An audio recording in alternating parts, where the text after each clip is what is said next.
Hai semua, balik lagi sama gue, Mira. Di video kali ini gue akan membahas tentang sebuah skill yang menurut gue penting banget dikuasai oleh siapapun yang saat ini sedang atau kepengen bekerja di bidang data, yaitu pemrosesan data dengan menggunakan SQL alias Structured Query Language. Nah, tapi gue nggak akan membahas terlalu banyak tentang apa itu SQL secara definisi ya. Karena kalau lo udah melihat video ini, gue asumsikan setidaknya sekali dalam hidup ini lo udah pernah mendengar apa yang namanya SQL. But if not, you can search it on YouTube or Google or whatever. So, SQL ini bisa dibilang adalah lingua franca atau common language dalam dunia data. Jadi biasanya data-data di perusahaan itu tuh udah disimpan di dalam sebuah database. Bisa berupa database relasional atau jenis database lainnya. Yang mana SQL ini adalah sebuah bahasa yang memungkinkan kita untuk memanipulasi data-data di dalam database tersebut dengan lebih mudah. So, kalau kita mau belajar SQL, mulainya dari mana? Nah, sebenarnya ada banyak jalur. Kalau zaman gue kuliah dulu, gue pakai yang namanya XAMPP. Itu adalah web server gratisannya Apache yang dalamnya udah include database MySQL. Tapi personally gue agak males kalau harus install sesuatu di lokal komputer. Karena gue kebetulan kerjanya mobile, sering pindah dari satu tempat ke tempat lain. Dan lagi harus menginstall web server hanya untuk menggunakan database-nya itu menurut gue agak sedikit overkill ya. Terutama kalau tujuan lo itu adalah belajar data processing instead of web development. Jadi gue lebih suka apa yang sudah tersedia secara online aja.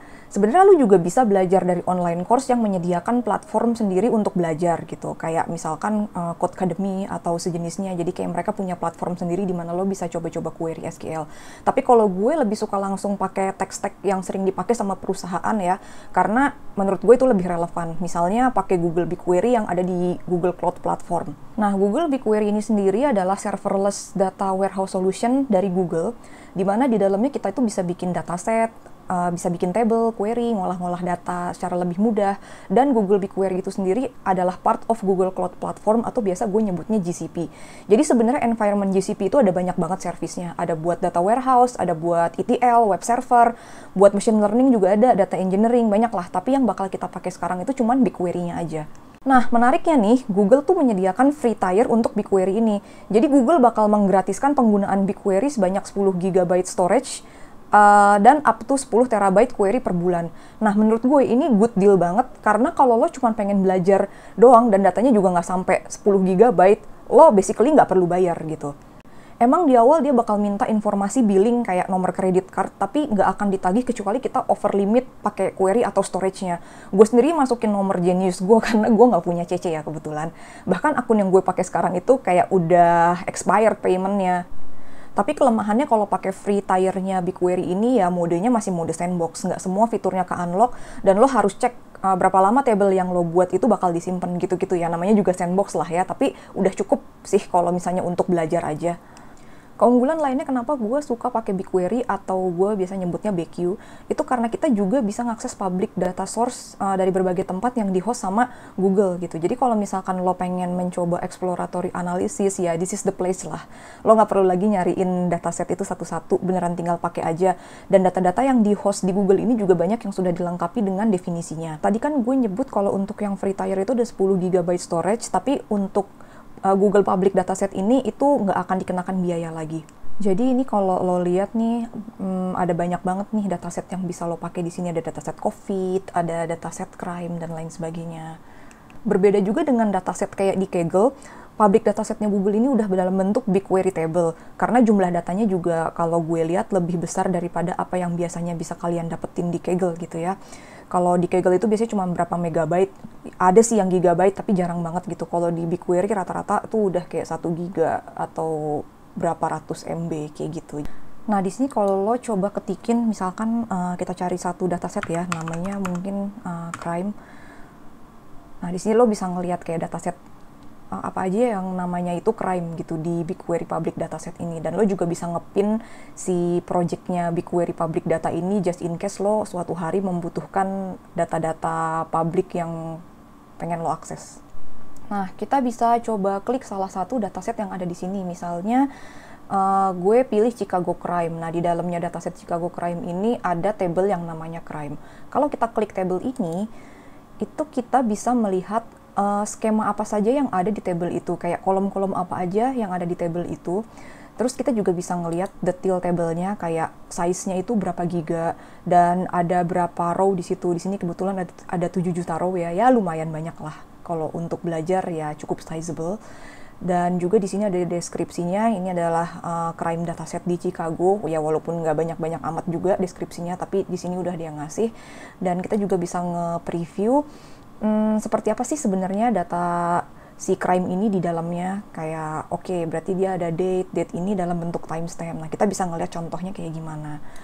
Dan kalau kita ngelihat preview ini tuh nggak akan dikenakan biaya gitu. Jadi ini sangat berguna sekali ya kalau misalnya kita pengen ngelihat sampel datanya itu seperti apa.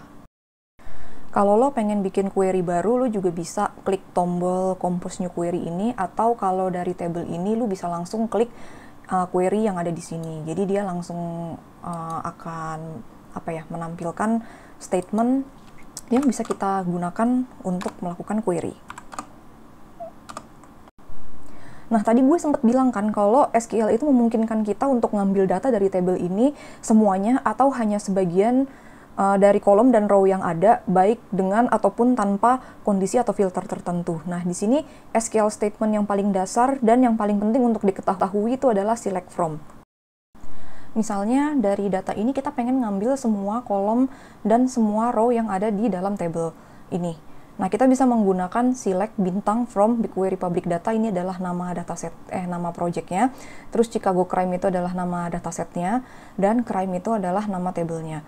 Di sini juga kita bisa ngelihat query size-nya tuh berapa. Di sini sekitar 1,5 GB, ya cukup besar ya datanya, karena tadi ada 7 juta data. Gue nggak akan jalanin karena ini gede banget.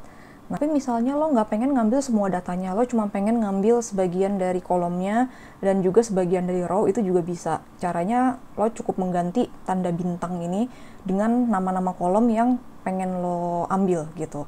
Dan juga di sini kita bisa ngasih limit. Limit ini adalah berapa jumlah row yang pengen lo ambil. Jadi kalau misalnya lo pengen ngambil 100 ya berarti limit 100. Kalau misalnya lo pengen ngambil 1000 ya berarti lo limit 1000. Nah, tampilannya kayak gini. Ini cuma akan ditampilin tadi nama-nama kolom yang kita pilih, dan di sini bisa kita lihat juga jumlahnya sesuai dengan limit yang udah kita tetapkan tadi. Selain itu, kalau misalnya lu juga pengen menambahkan filter atau rules, jadi lo pengen ngelimit data lo, tapi lo nggak pengen pakai limit. Instead of pakai limit, lo pengen pakai aturan tertentu gitu. Kayak misalnya lo cuma pengen ngambil data tahun 2021, sepanjang tahun 2021, dari tanggal 1 Januari sampai tanggal 31 Desember. Nah, lo bisa menggunakan yang namanya where clause. Di sini kita bisa pakai where date, kolom nilai yang ada di kolom date ini antara tanggal 1 bulan Januari tahun 2021 dan Desember 31 tahun 2021 gitu. Jadi di sini kita nggak usah lagi pakai limit. Terus kita coba lihat kayak gimana. Nah, di sini lo bisa lihat hasilnya udah terfilter juga, yang tadinya 7 juta jadi cuma 200.000 gitu. Walaupun di sini urutannya masih belum benar-benar amat, tapi kalau dicek lo bisa cek sendiri sih. Ini adalah data sepanjang tahun 2021, ada sekitar 200.000 data. Fungsi kedua yang juga penting dan sering banget dipakai adalah count distinct sama group by. Dengan fungsi ini lo bisa menghitung jumlah row pada suatu kolom dengan pengelompokan tertentu. Misalnya dari data barusan kita pengen tahu nih berapa sih jumlah kasus kriminal yang dilaporkan di Chicago setiap harinya sepanjang 2021 untuk tipe kriminal tertentu. Nah, di sini yang pertama mesti dilakukan itu kan berarti kita harus menampilkan tanggal ya. Di sini gue ngambil tanggal, nanti gue akan jelaskan apa itu maksudnya date ini. Terus yang kedua juga gue ngambil primary type. Tadi setelah gue lihat datanya, gue asumsikan primary type ini adalah tipe atau jenis kriminalnya. Dan yang di sini adalah fungsi agregatnya, fungsi untuk menghitung jumlah unique case number yang ada di dalam table ini berdasarkan tanggal dan tipe kejahatannya dari tanggal 1 Januari tahun 2021 sampai 31 Desember tahun 2021, dan di group by 1, 2, 1 dan 2 ini adalah apa? Ini adalah urutan dari kolom yang kalian tampilkan di sini. Jadi 1 itu reported date, yang kedua itu adalah crime type. Jadi kalau misalnya nanti ada banyak pengelompokan berdasarkan kolom-kolom yang lain, lu bisa tambahin di sini. Atau kalau misalkan lu pengen nulis group by date, dalam kurung date, atau group by primary type, itu juga bisa. Cuman karena gue males, jadi gue langsung aja gue pakai urutannya group by yang pertama dan yang kedua gitu. Nah, terus di sini order itu juga hampir mirip. Kita bisa pakai 1, 2, 3, bisa pakai urutan, tapi basically order itu kita ingin mengurutkan data yang akan kita ambil itu berdasarkan urutan kolom-kolom yang ingin kita tampilkan gitu. Jadi 1, 2, 3-nya sama. Lo juga bisa menuliskan si order ini berdasarkan date, berdasarkan primary type, atau berdasarkan apapun lah kalau misalnya kalian tidak malas. Nah, sekarang kita coba jalanin. Kita lihat hasilnya kayak gimana. Nah, di sini hasilnya lo bisa lihat dia udah dikelompokin berdasarkan tanggal dan juga jenis tipe kriminalnya kayak gimana. Nah, di sini gue udah mengganti nama date ini jadi reported date, dan gue sudah mengganti nama kolom primary type ini menjadi crime type ya. Dan gue juga memberikan nama kolom untuk perhitungan total atau agregasi dari jumlah row berdasarkan pengelompokan tadi, namanya total cases gitu. Nah, yang ketiga adalah yang gak kalah penting dan seringnya, itu adalah mengolah data tanggal dan waktu. Gue jamin lo pasti akan melakukan ini kalau lo bekerja di bidang data apapun itu. Misalnya, menambahkan atau mengurangi waktu timestamp, atau mengelompokkan tanggal berdasarkan bulannya, atau cuman ngambil bagian tanggal dari timestamp, atau hanya bagian jam dari timestamp, kayak gitu. Nah, misalnya lo diminta untuk mengambil data crime tahun 2021, kayak yang pertama tadi gitu. Kita asumsikan timestamp di kolom date ini dalam UTC ya, karena di sini ada labelnya. Tapi lo diminta datanya itu dalam waktu Chicago, yang mana dia itu lebih cepat 5 jam dari UTC. Selain daripada timestampnya, lo juga diminta untuk mengekstrak tanggalnya doang gitu. Dan diminta untuk meletakkan tanggalnya itu di kolom yang terpisah. Dan yang terakhir, karena misalnya petugasnya pengen ngitung jumlah kasus per bulan, lo juga diminta untuk menyertakan first day of the month dari setiap tanggal pelaporan kasus. Nah, bagaimana caranya kita menerjemahkan problem bisnis yang tadi gue sebutkan ke dalam query? Yang pertama, kita coba ambil dulu data yang sama ya kayak yang tadi. Jadi kita pengen ngambil kolom unique key, kita pengen ngambil case number sama kayak tadi, date gitu, dan ada primary type sama description juga. Cuman di sini yang gue tambahin adalah di sini gue rename nama date ini jadi date UTC untuk membedakan dengan date yang sudah dikurangi 5 jam. Nah, di sini caranya kita mengurangi timestamp date ini sebanyak 5 jam itu bisa menggunakan function yang namanya timestamp underscore sub. Terus kolom yang pengen lo ganti nilainya itu yang mana, terus habis itu intervalnya berapa jam. Nah, di sini bisa lo hitung juga kayak lo pengen 5 jam atau lo pengen berapa menit atau berapa detik. Nah, itu lo bisa lihat di dokumentasinya gitu. Dan di sini gue menamakan kolom baru ini dengan nama date CDT. CDT itu Chicago Daylight Time gitu. Terus juga untuk yang kedua tadi kan juga diminta untuk memisahkan tanggal dari timestamp yang ada di date. Nah, itu gue menggunakan function date namanya. Jadi kalau kita pakai date terus dalam kurung kolom yang date-nya pengen kita ambil, di sini kebetulan namanya sama-sama date, jadinya gue pakai date dalam kurung date sebagai date key. Ini cuma buat pembeda doang. Jadi SS ini tuh gue nge-rename nama kolom gitu. Dan yang ketiga adalah tadi kan kita juga diminta untuk mengambil first day of the month. Nah, first day of the month itu kita bisa menggunakan yang namanya date trunk. Date trunk dari tanggal yang tadi udah gue ambil di sini, dan kita pengen ngetrangket tanggal itu berdasarkan bulannya gitu. Jadi di sini nanti hasilnya kita bisa ngelihat apapun tanggalnya dia bakalan ngambil dia itu bulan apa gitu. Dan di sini sama kayak yang tadi kita bisa jalanin query ini. Nah, di sini lo bisa lihat hasilnya. Untuk date yang UTC ini tuh masih sama dengan yang sebelumnya, bulan Januari tanggal 2 jam 10. Nah, di sini tuh dia sudah berkurang 5 jam ya. Walaupun di sini namanya sama-sama UTC, tapi di sini kalau kita menggunakan timestamp sub itu dia sudah mengurangi sejumlah dengan interval yang lo masukin di sini gitu. Dan di sini juga first day of the month-nya itu juga ketahuan dia bulan Januari dan selalu tanggal 1 gitu. Kalau misalnya dia bulannya Februari ya berarti dia Februari tanggal 1. Nah, terus juga di sini ada date key. Date key ini diambil dari date UTC yang ada di sini. Jadi kita cuman ngambil tanggalnya doang. Karena tipe data di date tadi itu adalah timestamp, jadi dia pasti ada tanggal dan ada waktunya. Cuman ketika kita pakai function date, kita itu cuman mengambil tanggalnya doang gitu. Kira-kira itu adalah beberapa statement dan function yang penting dan sering banget gue pakai di SQL. Sebenarnya masih banyak sih, dan tentunya query-query yang mesti dibuat itu kalau pada kenyataannya itu jauh lebih kompleks daripada ini. Bisa jadi nih di tempat kerja lo ternyata nggak pakai BigQuery buat data warehouse-nya, tapi pakai database yang lain. Nah, terus mungkin lo bertanya-tanya, jadi sintaks-sintaks SQL yang tadi gue tunjukin itu masih bisa dipakai nggak sih kalau kayak gitu kasusnya? Jawabannya adalah bisa. Cara nulis SQL statement kayak select, from, where, kayak gitu tuh biasanya tetap sama, mau lo pakai MySQL atau lo pakai standar BigQuery SQL, dan kalaupun ada perbedaan, biasanya itu adalah cara nulis functionnya aja gitu. Tapi sebenarnya dari statementnya sendiri itu nggak akan ada yang berubah gitu.